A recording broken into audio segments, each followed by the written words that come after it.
Meus irmãos, minhas irmãs, muito bom sábado a vocês e também àqueles que nos assistem neste momento.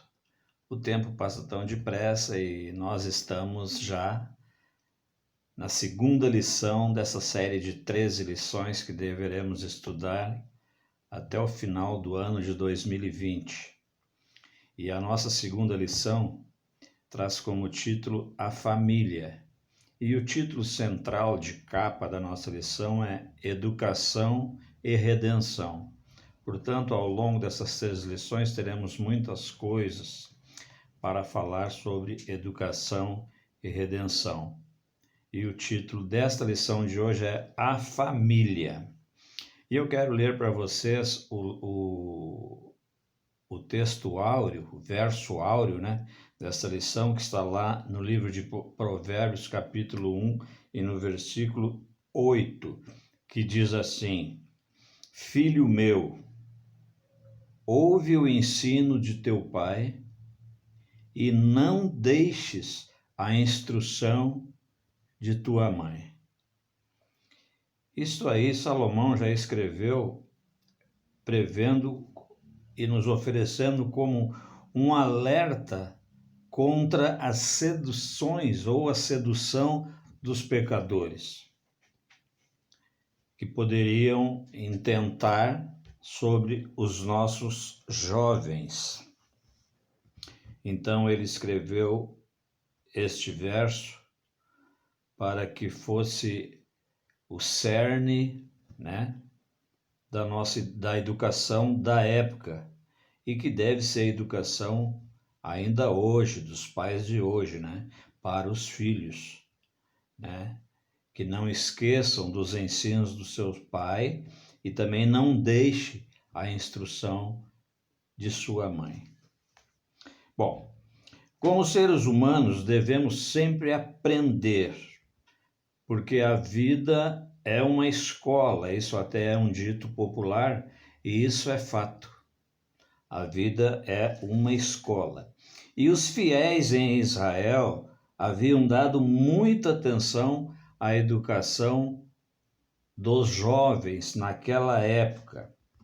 Eles deveriam aprender sobre cânticos, orações e lições das Escrituras deviam ser adaptadas às mentes daqueles jovens em desenvolvimento. Pais e mães deveriam instruir filhos na verdade de que a lei de Deus é a expressão do seu caráter. Então veja bem no que estava centrada a educação. E Salomão pedia aqui que os jovens, não desprezassem o ensino do pai e não deixasse também a instrução da mãe.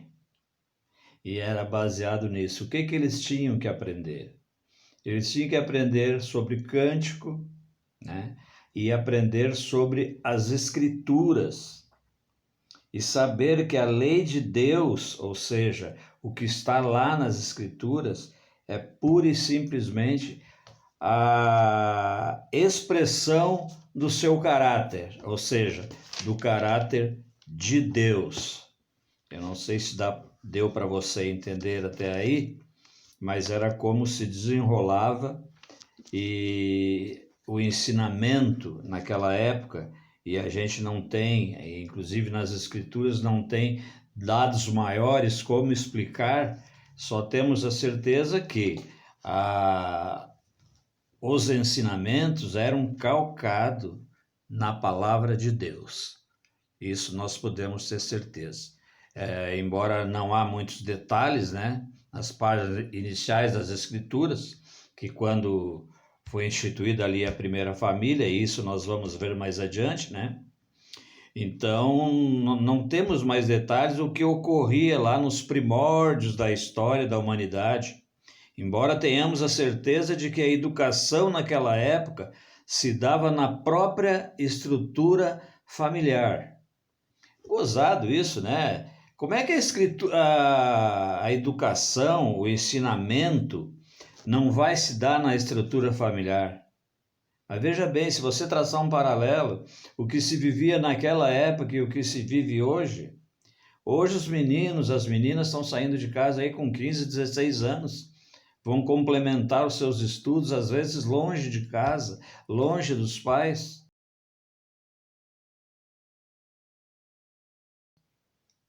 Então, me parece que há uma certa lógica aí, né? Nós estudarmos nos dias de hoje para termos um parâmetro, como era a educação lá nos primórdios e como é hoje, né? Naquele tempo, era ali na estrutura familiar, né?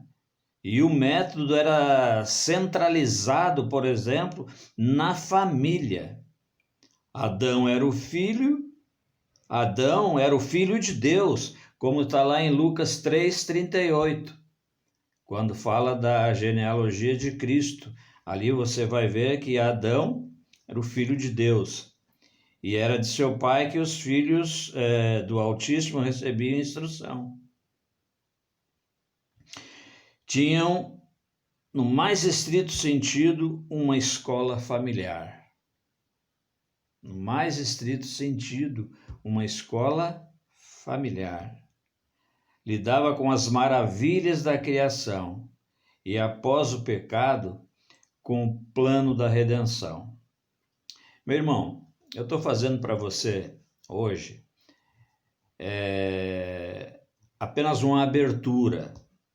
E a lição vai falar mais ainda da infância de Jesus, vai falar de educação de novo, vai falar da comunicação, vai falar da função dos pais. Vocês terão muito o que debater essa semana. E eu estou dando aqui apenas uma abertura, né, do que se vai falar, né? Então, nós estamos iniciando aí com a primeira família, né? A família, depois a primeira família, e depois vem outros assuntos interessantíssimos que eu vou estudar e peço a vocês também que estudem para podermos debater os assuntos que eu não poderei fazê-lo aqui em função do tempo, mas que você tenha essa capacidade, essa compreensão e, acima de tudo, essa vontade de estudar essa lição para a gente poder ampliar os nossos conhecimentos através do debate na igreja. Tá certo? Um grande abraço a todos. Bom final de sábado também. O meu desejo e a minha oração para você, sua família e toda a sua casa. Amém, meu irmão? Forte abraço do Darcy, teu irmão em Cristo.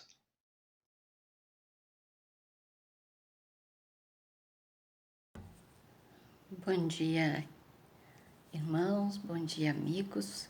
Mais uma vez nós estamos aqui para estudar a palavra de Deus com vocês. Nós vamos estudar a nossa lição, que tem por título A Família, né? Nós estamos estudando. E hoje nós vamos falar sobre a infância de Jesus, de segunda-feira. Eu desejo que todos possam compreender, que possam tirar proveito para a sua vida própria com a experiência que nós temos a respeito da palavra de Deus, que nos ensina, que nos instrui. Então, a infância de Jesus. Os evangelhos não nos diz muita coisa sobre a infância de Jesus. O que mais nós sabemos, um pouco mais, que a Ellen White, ela escreve no Desejado de Todas as Nações. Então, em primeiro lugar, nós devemos, não é, muitas coisas permanecem um mistério, mas Jesus Cristo nasceu num lar, né, um lar humano que Deus escolheu seus pais, e essa criança foi ensinada nos caminhos do Senhor. Então vamos ver o que diz a Bíblia. Quem era Maria? Quem era Maria e quem era José? Nós sabemos que José, ele era da tribo de Judá, descendente de Davi, né? Conforme a promessa de Deus, conforme a profecia que Deus disse, que da tribo de Judá sairia, e também descendentes de Davi, seria um rei que ia reinar eternamente. E agora nós vamos ler em primeiro lugar. Eu escolhi para nós lermos Isaías capítulo 7 e verso 14, que diz assim: Portanto, o Senhor mesmo vos dará um sinal. Eis que a Virgem conceberá e dará à luz a um filho, e lhe chamará Emanuel. Lá Isaías escreveu isso. Isso era uma promessa a respeito de Emanuel, que Deus mandou Isaías revelar para Acaz, para o rei Acaz. Nós através dos evangelhos, nós sabemos que realmente se cumpriu isso, né? Então, a primeira pergunta é assim: o que esses textos nos ensinam sobre Maria e José? Como eles podem nos dar uma ideia de como Jesus foi educado por seus pais? Em primeiro lugar, então, vamos abrir Lucas, né? Lucas, capítulo 1, e versículos de 26 a 38. Mas como é muito grande, eu quero ler só um pouquinho com vocês. Diz assim, verso 27. Há uma virgem desposada com certo homem da casa de Davi, cujo nome era José, a virgem chamava-se Maria. E entrando o anjo onde ela estava, disse: Alegra-te, muito favorecida, o Senhor é contigo. Ela, porém, ao ouvir essa palavra, perturbou-se muito e pôs-se a pensar o que significaria essa saudação. Mas o anjo lhe disse: Maria, não temas, porque achaste graça diante de Deus. Eis que conceberás e darás à luz a um filho, a quem chamarás pelo nome de Jesus. Este será grande e será chamado Filho do Altíssimo. Deus, o Senhor, lhe dará o trono de Davi, seu pai. E agora vem o que eu falei: ele reinará para sempre sobre a casa de Jacó, e o seu reino não terá fim. Então, agora Maria tem um diálogo, né, com o anjo. Ela diz: mas como eu vou conceber? Eu sou virgem. Daí o anjo explicou que o Espírito Santo envolveria ela. E Maria aceitou. Ela não disse não, ou que ia estragar a vida dela, ia não poder casar com José. Não, ela simplesmente aceitou. E ele disse: descerá sobre ti o Espírito Santo, e o poder do Altíssimo te envolverá como a sombra. Por isso também este ente santo que há de nascer será chamado Filho de Deus. Imagina, Maria agora ia ter um Filho de Deus. E lá em 46, 55, nós vamos ver que Deus não deixou Maria assim, sem ser favorecida, sem ter a proteção de Deus. O anjo agora... Não, vamos ler primeiro Mateus 1, vamos ver o que aconteceu lá com José, 18 a 24. Diz assim: ora, o nascimento de Jesus Cristo foi assim, né? Estando Maria, sua mãe, desposada com José, sem que tivesse antes coabitado, achou-se grávida pelo Espírito Santo. Mas José, seu esposo, sendo justo e não querendo infamar, resolveu deixá-la secretamente. Pobre Maria, né? Mas enquanto ponderava nessas coisas, eis que lhe apareceu em sonho um anjo do Senhor, dizendo: José, filho de Davi, não temas em receber Maria, tua mulher, porque o que nela foi gerado é do Espírito Santo. Então José e Maria ficaram juntos graças à bondade do Senhor, né? Porque Jesus precisava ter um lar perfeito para ele crescer. Ele tinha que ter um pai e uma mãe terrestre, né? E depois nós vamos ver o cântico de Maria, né? Maria foi inspirada por Deus a louvar o nome do Senhor. Daí ela reconheceu a grandeza e a bondade do Senhor. Diz assim diz Ellen White no Desejado de Todas as Nações: o menino Jesus não recebeu instruções nas escolas da sinagoga. Seu primeiro professor humano foi sua mãe. Dos lábios dela e dos escritos dos profetas ela aprendeu as coisas celestiais. Então Maria sentava Jesus no seu colo e ensinava todas as coisas que ela sabia. Ela não colocou ele em escola para aprender, ela ensinou seu filho. Não quer dizer que Jesus não aprendeu a ler, né? A ler, a escrever. Jesus também foi instruído por Deus. Ele tinha muito conhecimento que acredito que Maria não conseguia compreender.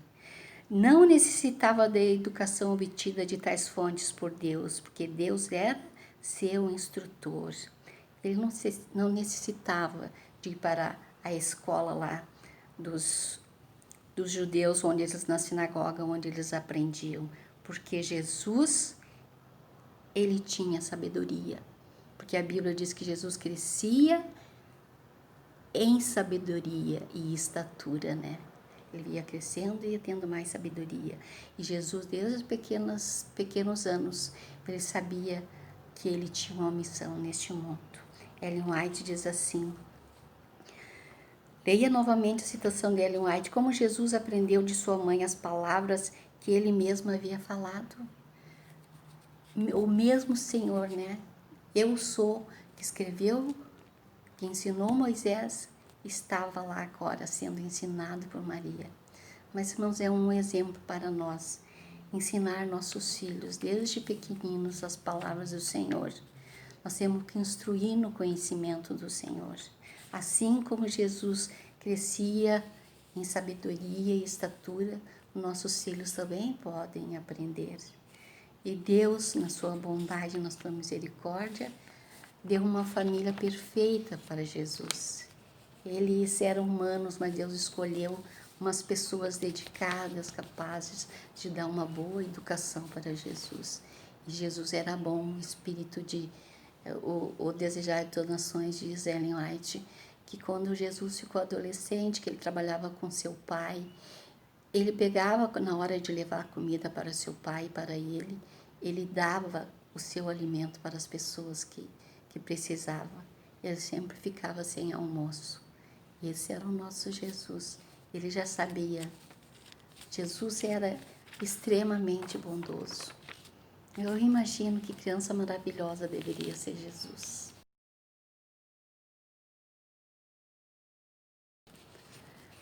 E agora nós vamos estudar terça-feira, né? Comunicação. O que é comunicação? Comunicação também é educação, né, irmãos? Em um sentido muito real, educação em qualquer nível é comunicação. Nós sabemos que um professor, para ensinar, ele tem que ter conhecimento, sabedoria, informação para transmitir aos seus alunos. E tem mais do que isso, né? A nossa lição nos mostra que tem que ter mais do que só esse conhecimento, sabedoria para poder ensinar. Tem que ter uma empatia, ser uma pessoa agradável, conquistar os seus alunos, para que os seus alunos possam gostar de aprender mais e mais. Assim também é com os pais, né? Nós temos que ensinar com amor. Jesus ensinou através da sua vida que nós temos que ensinar com amor, compreender os nossos filhos. Tá, irmãos? Como é importante que cada filho é diferente um do outro. E nós devemos ser pacientes, amorosos, ter paciência e não se irritar com os filhos, não castigá-los enquanto estão irritados. Vamos ver o que diz a palavra de Deus. Eu tomei nota aqui, irmãos, de estudarmos, lermos Salmos 37. Salmos 37, versos 7 e 8, nós vamos ler. Descansa no Senhor e espera nele. Não te irrites por causa do homem que prospera em seu caminho. Deixa a ira, abandona o furor. Não te impacientes, certamente isso acabará mal. Não te irrites, não te incomode. Deixa isso passar, é o que a Bíblia está ensinando. Não é bom a gente educar irritada, não. Deus disse que descansa no Senhor e espera. Confia no Senhor que Ele vai te ajudar. Vamos ler agora Provérbios. Provérbios capítulo 10.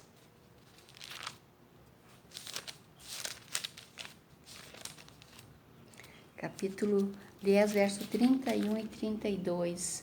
Diz assim: a boca do justo produz sabedoria, mas a língua da perversidade será desarraigada.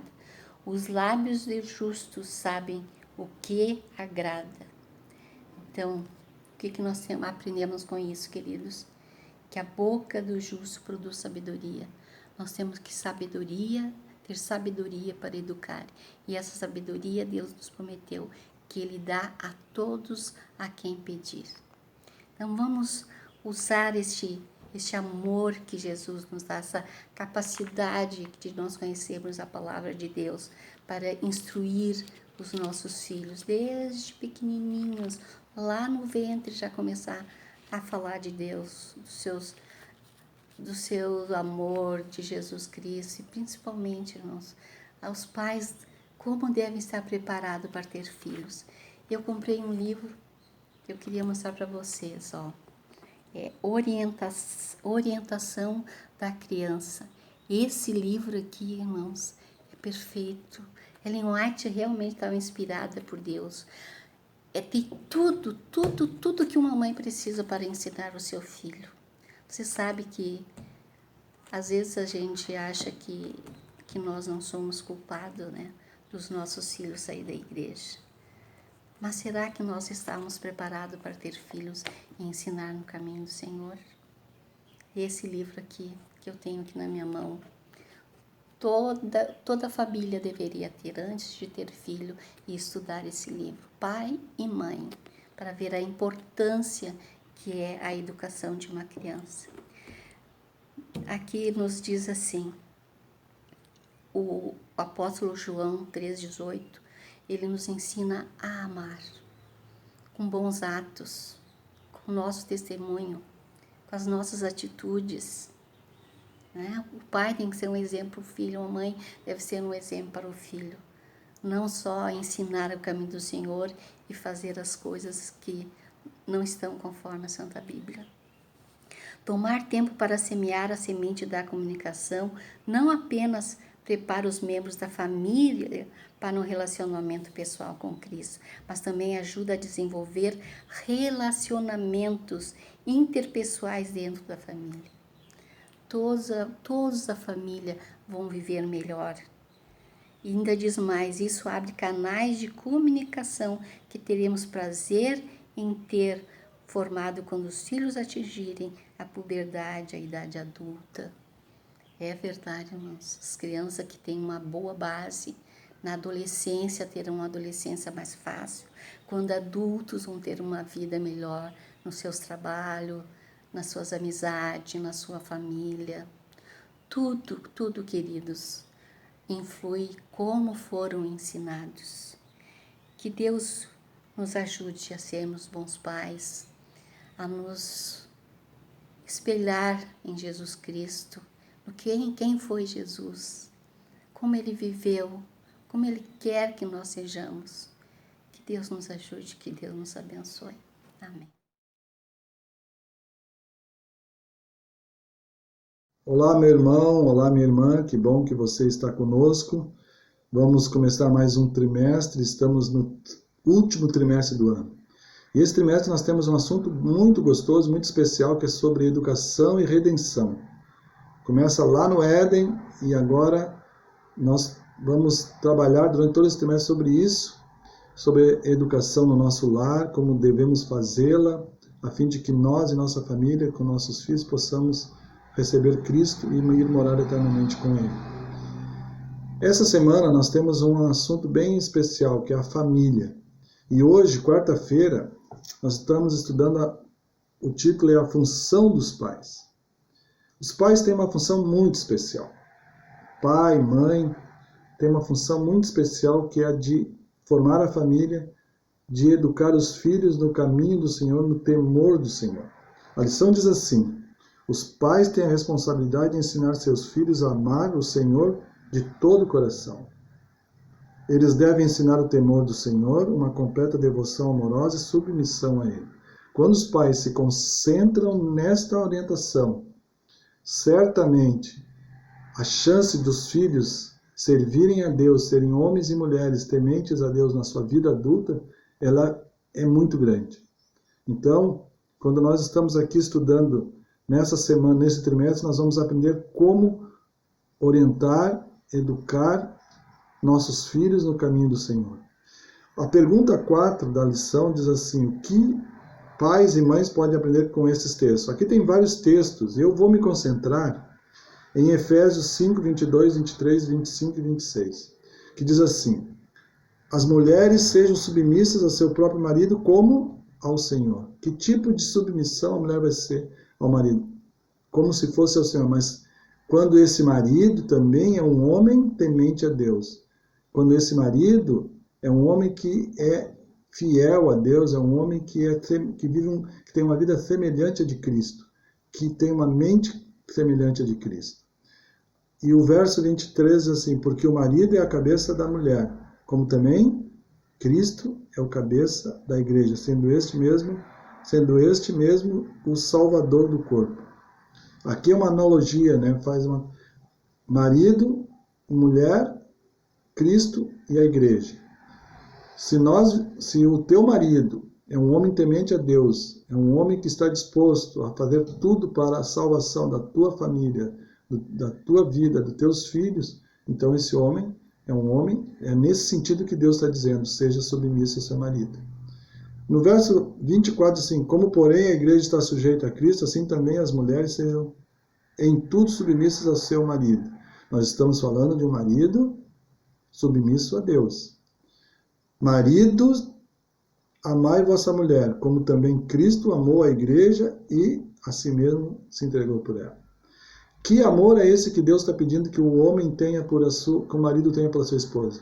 O mesmo amor que Deus tem por nós, o amor ágape, o amor divino, o amor que Deus colocou o seu próprio filho aqui para morrer no nosso lugar. E Deus está dizendo: se o teu marido te ama dessa forma, você pode ser uma mulher submissa no sentido da orientação divina, assim como a igreja é submissa a Cristo Jesus.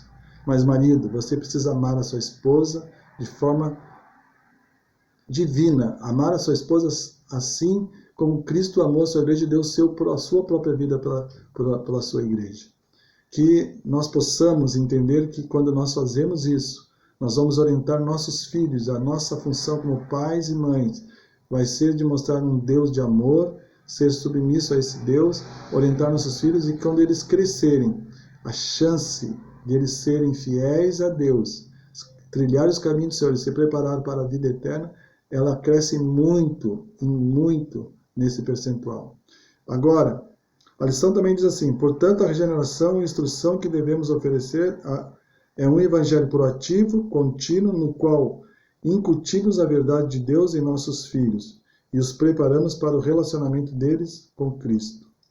Porém, todos recebemos o dom sagrado do livre-arbítrio. Por fim, quando adultos, os filhos terão que responder por si mesmos diante de Deus.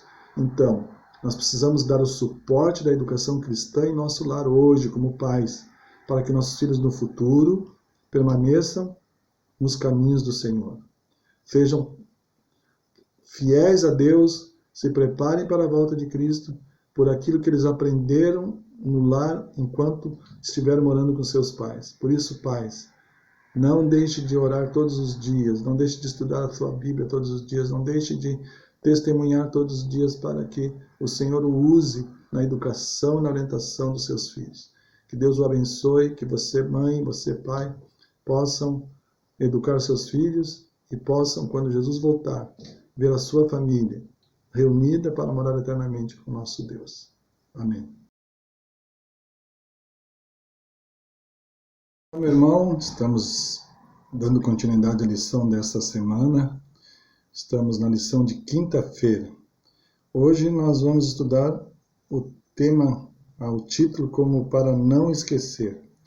E essa lição de quinta-feira ela está baseada no capítulo 6 do versículo do livro de Deuteronômio.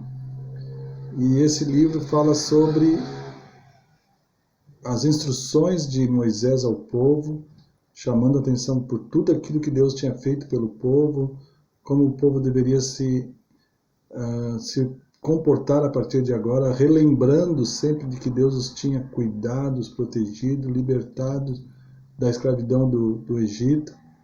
E Moisés faz aqui algumas orientações, algumas recomendações para que o povo possa ser fiel a Deus. No verso 5 diz assim: amarás, pois, o Senhor teu Deus de todo o teu coração, de toda a tua alma, de toda a tua força.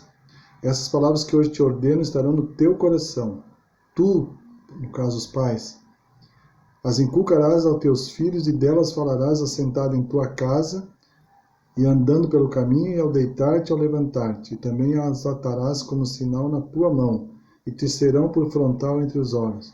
E as escreverás nos umbrais da tua casa e nas tuas portas. Ou seja, você vai do Pai falar, vai orientar a palavra de Deus, os seus mandamentos, os seus estatutos, quando? Todos os dias e sempre. Quando ele diz assim: inculcarás os teus filhos delas, falarás assentado em tua casa, andando pelo caminho, ao deitar-te, ao levantar-te, significa sempre. São atividades que o ser humano faz quase todos os dias. Ele está dizendo: você precisa educar os seus filhos para que eles andem no caminho do Senhor, para que eles não esqueçam o que o Senhor fez por eles. Isso foi naquele tempo lá do povo de Israel, mas é muito atual para os nossos dias. Nós precisamos lembrar nossos filhos todos os dias. Ontem nós estudamos sobre a função dos pais, né, dentro do lar. E uma das funções dos pais é relembrar, dizendo como Deus é bom, o que Jesus fez para nos salvar, o seu sacrifício, a sua morte na cruz para nos salvar. E Deus pede que nós sejamos o quê? Obedientes, que nós fomos salvos para obedecer a Cristo, obedecer a sua lei, obedecer a sua palavra. E nós precisamos relembrar isso todos os dias dos nossos filhos através do culto familiar, o culto matinal, o culto vespertino, dizendo aos nossos filhos o quanto Deus tem atuado na nossa vida e o quanto Deus tem feito por nós. No verso 24, ainda no capítulo 6, diz assim: o Senhor nos ordenou que cumpríssemos todos estes estatutos e temêssemos o Senhor, nosso Deus, para o nosso perpétuo bem, para nos guardar em vida, como tem feito até hoje. Será por nós justiça quando tivermos cuidado de cumprir todos esses mandamentos perante o Senhor, nosso Deus, como nos tem ordenado. Moisés falou isso para o povo de Israel. Nós hoje, como pais, precisamos falar isso aos nossos filhos. Enquanto eles estão conosco, e mesmo depois que eles se tornam adultos, casam, nós podemos continuar orientando nossos filhos, sua nova família, ajudando-os a orientar seus filhos a não esquecer de que nós precisamos ser fiéis a Deus, guardar os seus mandamentos, seus estatutos, ser fiel todos os dias, fazendo o culto da família, trazendo a Deus para dentro do lar todos os dias, colocando no altar da família as nossas lutas, dificuldades, nossos problemas, nossas preocupações, as nossas alegrias. E isso, no culto, a gente sempre vai lembrar: Deus é bom, Deus é demais, Deus é maravilhoso. Jesus, o amor deles é tremendo e nós só vamos entender isso na eternidade. Como um Deus sai do céu para vir morar num mundo pecaminoso, cheio de enfermidades, tomado pelo pecado, para morrer no nosso lugar. Esse amor nós vamos entender na eternidade. E se nós queremos que estejamos salvos junto com nossos filhos, com a nossa família, nós precisamos ensiná-los hoje de que Deus é bom. Deus pede que nós apenas aceitamos aquilo, porque a salvação é pela graça. Quando nós aceitamos a Cristo e vivemos pela graça de Cristo Jesus na nossa vida, nós e nossos filhos vamos aprender a guardar os seus mandamentos, vamos aprender a ser fiéis a Deus, a darmos bom testemunho de Cristo a todas as pessoas e nos preparar para que quando Cristo voltar, nós possamos estar todos prontos como família, como igreja, para morarmos eternamente com o nosso Deus.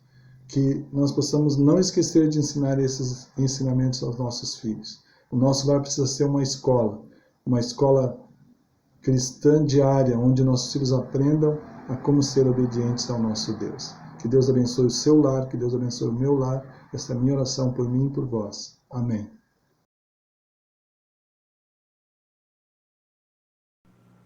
Olá, que bom ter você de novo conosco. E estamos dando andamento em mais um estudo tão importante. e gostaríamos de fazer o encerramento colocando aqueles 4 pontos principais que montam o nosso quebra-cabeça para que possamos compreender de forma mais resumida o assunto desta semana. O primeiro ponto do nosso quebra-cabeça, podemos utilizar a palavra mola. Mola propulsora. Por quê? Porque a família nada mais nada menos do que uma mola propulsora, colocar o indivíduo na sociedade. É a família que prepara, a família que dá os passos iniciais para que uma determinada pessoa possa seguir a sua vida com dignidade, com capacidade, demonstrando tudo aquilo que ela aprendeu no contexto do lar. Uma outra palavra que monta o nosso quebra-cabeça é a seguinte: a palavra esponja. Por que esponja? Como nós sabemos, a esponja é um elemento que absorve tudo aquilo que está no seu meio. Se nós pegarmos uma esponja seca e colocarmos em um balde com água, obviamente essa esponja ela vai absorver o conteúdo que está à sua volta. Isso também acontece com os nossos filhos, com as crianças que estão em fase de desenvolvimento. Eles absorvem aquilo que está no seu ambiente, que está no seu meio. Se houver coisas boas, ela vai absorver coisas boas. Se o seu meio for repleto de situações desagradáveis e negativas, infelizmente, é isso que ela vai absorver. Então, nós somos resultantes daquilo que nós absorvemos diante do meio em que nós estamos inseridos. Agora vamos para o terceiro elemento que compõe o nosso quebra-cabeça de conclusão desse tema. Escola. Sim, escola.